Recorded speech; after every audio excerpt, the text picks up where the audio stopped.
Hey everyone, I'm quite sure many black people who are also LGBT have heard this phrase at one point from another black person. Before you're LGBT, you are black first.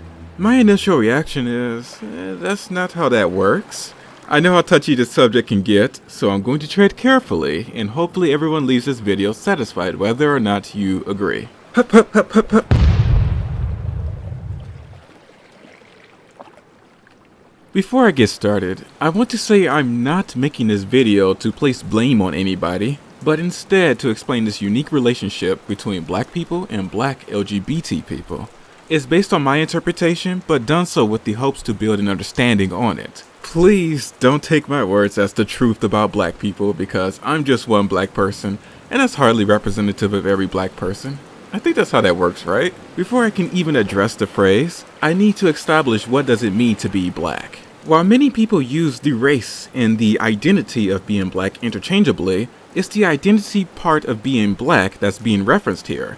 Hence the reason why some black LGBT individuals might get the "you are black first" phrase thrown at them. If it was just race alone, then the phrase wouldn't make sense because we're black by default.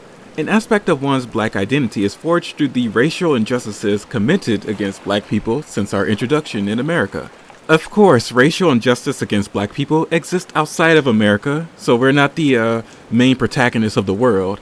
So the history and experience that surrounds it could change depending on who you're talking to, but the racial injustice is the common factor I've seen. This extends to black immigrants who immigrate to America because I'm sure their experience is unique as well. It should be noted that just because racial discrimination is illegal in America, it doesn't mean racism doesn't exist or the multi-generational damage done to black people has been dealt with. Well, by law, racism is over, so I guess we're equal now. You were redlining us this whole time and our neighborhoods haven't recovered. Why are you bringing up old stuff? Not all white people are racist or should feel guilty for something they didn't do, because I don't think guilt-tripping white people to help out is ethical. I'd rather have people who understand the problem contribute to the solution out of their own volition. Whether or not you agree with the Black Lives Matter movement, not all of the protesters were black. That's a good thing, and we could use more white allies and people from other races. The world is so diverse to the point where this shouldn't be a weird thing to say. Heck, there are even black people who don't agree with Black Lives Matter, so things aren't black and white anymore. The white people who are racist learned how to hide their racism in a thick layer of dog whistles. At least the smarter ones do. When it was no longer acceptable to go after black people directly, they'd use secondary measures to target them, such as economic policies which hurt people regardless of race, but black people will get hit the most. Nowadays, this tactic has been perfected to such an extent that covert racists have plausible deniability with onlookers. The best way to counter this is to point at policies and reveal their effects on black people, because that is undeniable.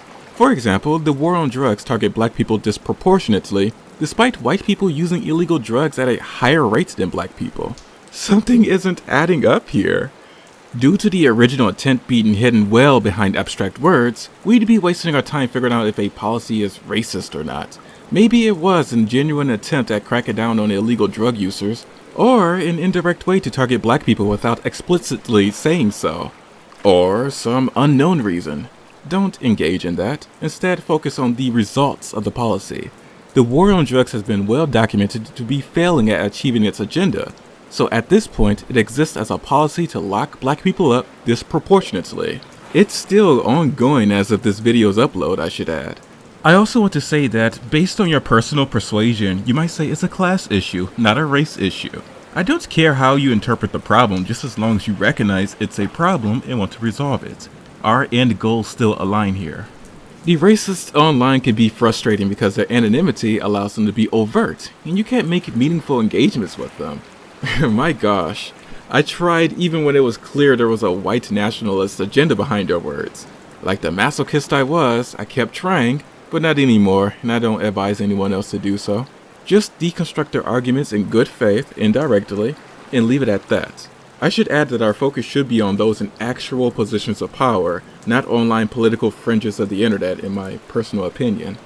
So in today's debate we have an primitivist and a minoritarianist? What the hell comes up with this shit? Anyways, this should be fun. Another factor of our black identity is our gender. The experiences of a black woman can be different from a black man. Both groups can experience racism, but there are issues that affect black men more than black women, and vice versa for black women. I can go more in depth on this in another video if you want, because I only want to focus on the racial aspect in this section, and I want to stay focused.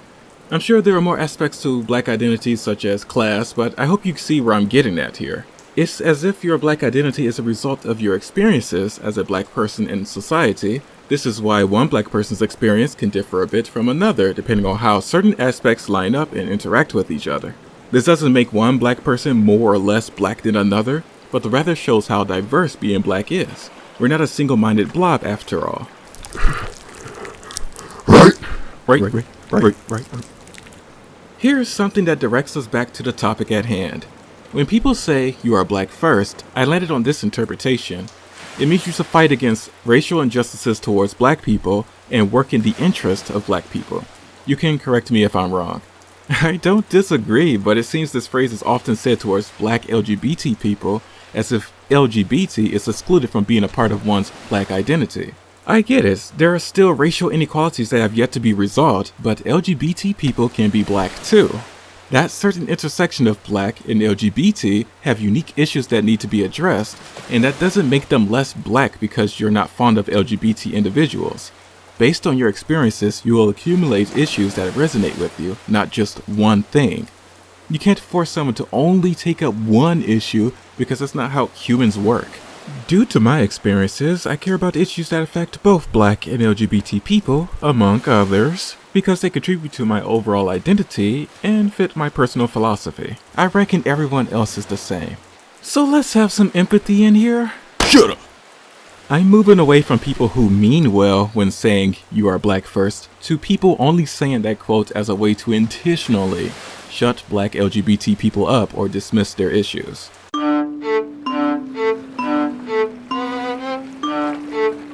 LGBT people didn't just pop into existence out of nowhere. There has always been LGBT people, and it's safe to assume that will be the case long after everyone alive now has passed. If anything, it was shunned into silence, and I believe black people's affinity for Christianity set the groundwork for their aversion to anything LGBT related.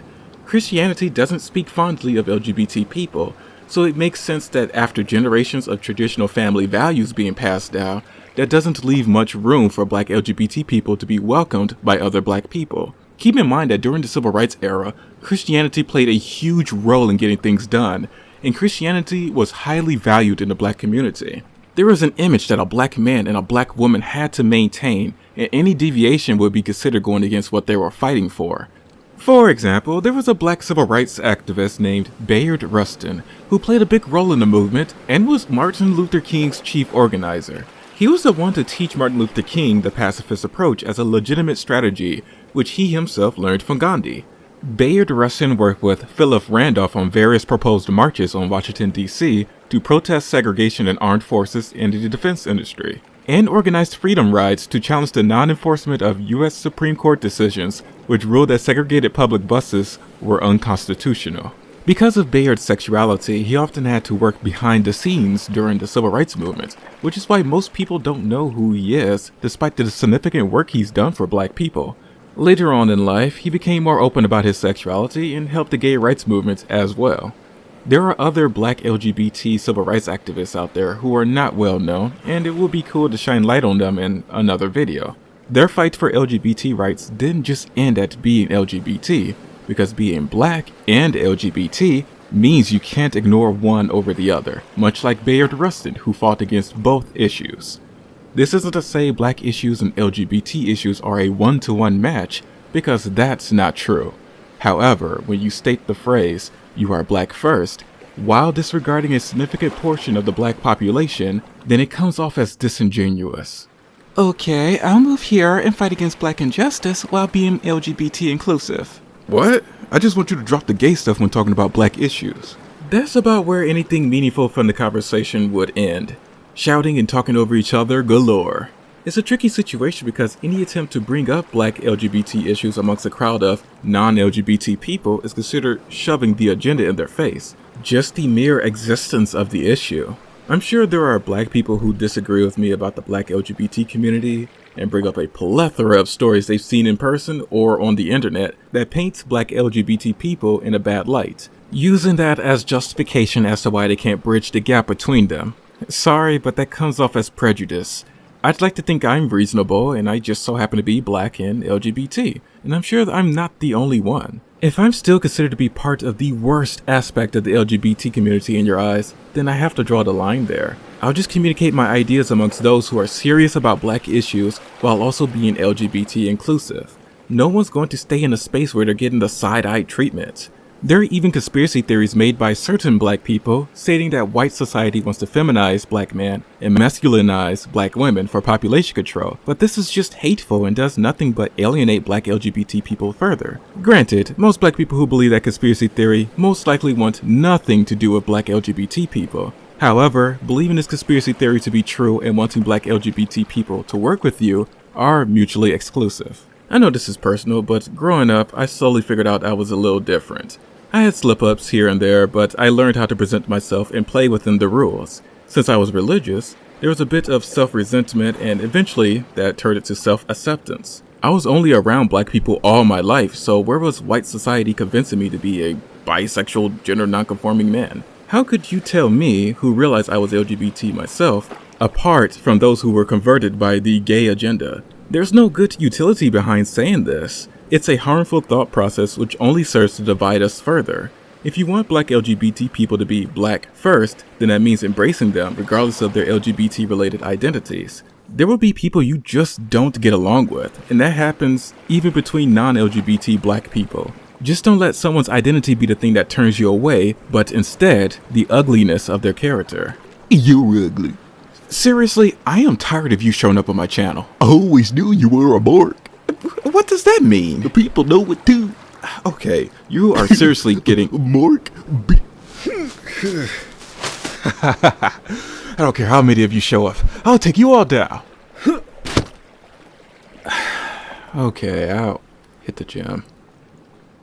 There are legitimate criticisms to be made of the LGBT community. For example, the public inappropriateness of certain pride parades, and certain LGBT people treating being LGBT as a personality.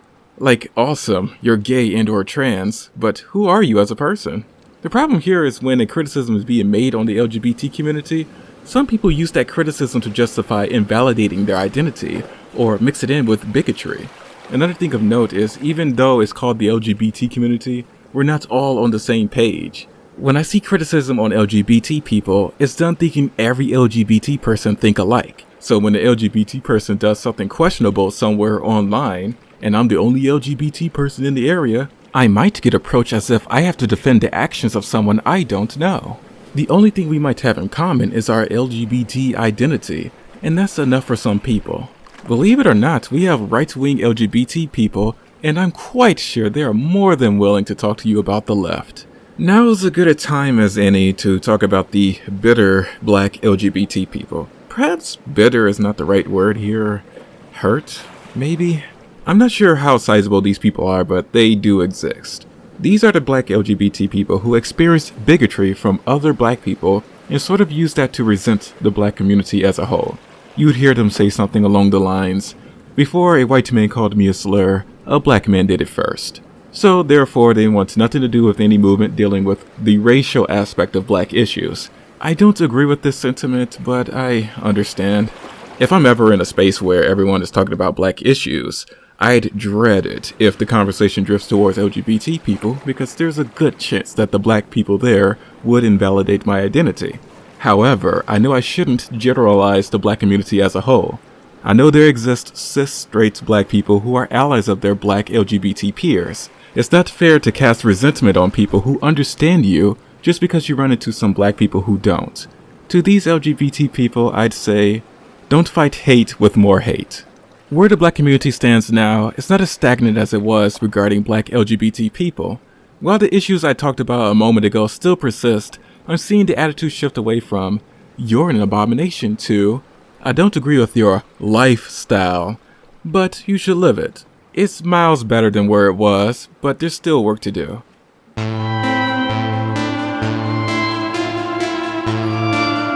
After doing my best to explain where both sides are coming from, which side should we focus on the most? Black issues or LGBT issues? If you say, dogs, you're correct, you understood the video. Personally, I think we should drop the phrase, you are black first, and realize that black people are diverse. This doesn't mean don't fight to fight, but rather it gives context to the many things we're fighting for. Focus on what your heart is set on, and do what you can.